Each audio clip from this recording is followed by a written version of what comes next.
안녕하십니까, 박사입니다. 우크라이나 분쟁이 발발한 직후인 지난해 3월 17일 폴 드 그로위라는 학자가 쓴 글입니다.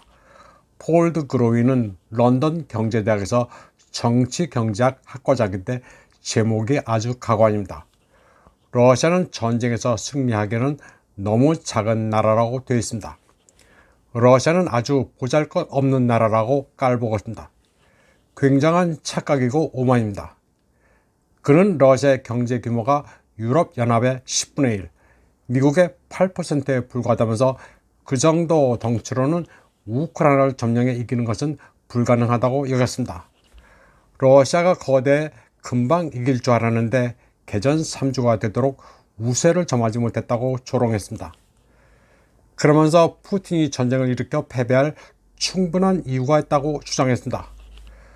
폴 드 그로위는 IMF 통계치를 들먹이면서 2021년 러시아의 국내 총생산이 1조 7천억 달러로 유럽연합의 10% 정도, 고작 6,200억 달러의 벨기에와 1조 1천억 달러의 네덜란드를 합친 것과 비슷할 뿐이라고 말했습니다. 또 군사비도 GDP의 4%, 620억 달러로 미국의 8%에 불과하기 때문에 장기적인 전쟁을 수행하지 못한다고 얕잡아 봤습니다. 미국이 그래도 천조국인데 러시아가 상대가 되겠어 하는 착각을 한 겁니다.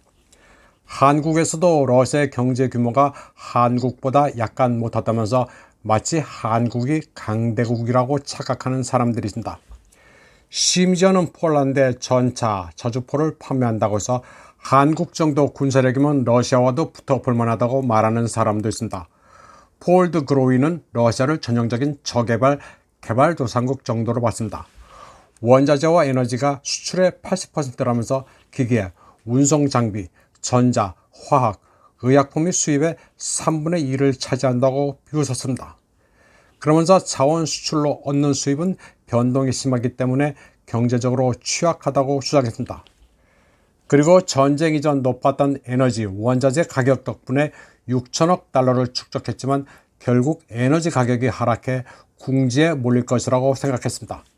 게다가 서방이 러시아의 자산을 동결하고 글로벌 금융 시스템을 통제했기 때문에 압박을 심하게 받을 것이라고 생각했습니다. 폴 드 그로위는 또 대부분의 러시아인들이 상대적 빈곤 속에 살고 있으며 러시아의 1인당 GDP는 벨기에, 네덜란드의 5분의 1에 불과하다고 치부했습니다. 때문에 푸틴이 소위 제국주의 야심을 추구하면서 러시아인들을 더욱 가난하게 만들면 국민들이 등을 돌릴 것이라고 말했습니다. 심지어는 러시아 경제가 어려워져 구소련 시절의 물자 부족과 배급으로 돌아갈 수도 있다고 폴 드 그로위는 말했습니다.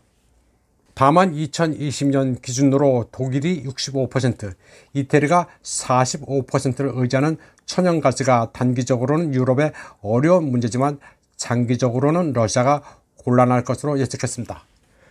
유럽연합이 결국은 그린 에너지로 전환을 앞당겨 러시아 천연가스 의존을 극복할 것이라는 말도 안 되는 착각을 했습니다. 폴 드 그로위는 그러면서 러시아의 핵무기는 두려워했습니다.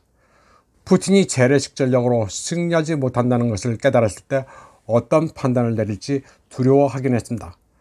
그런데 제 사견입니다마는 미국을 포함한 집단 서방이 중국이 아닌 러시아를 건드린 이유가 있습니다. 바로 앞서 폴 드 그로위가 거론한 GDP로 보는 중국이 만만치 않기 때문입니다.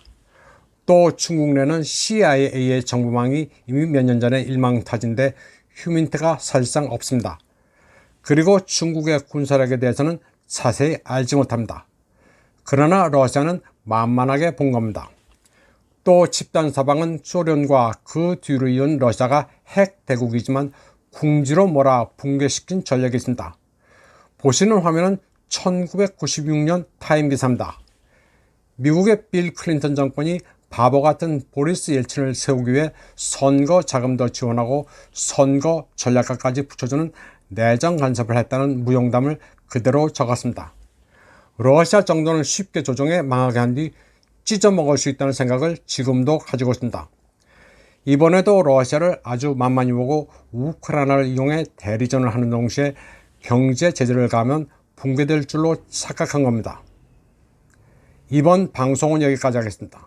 시청해주신 여러분 감사합니다.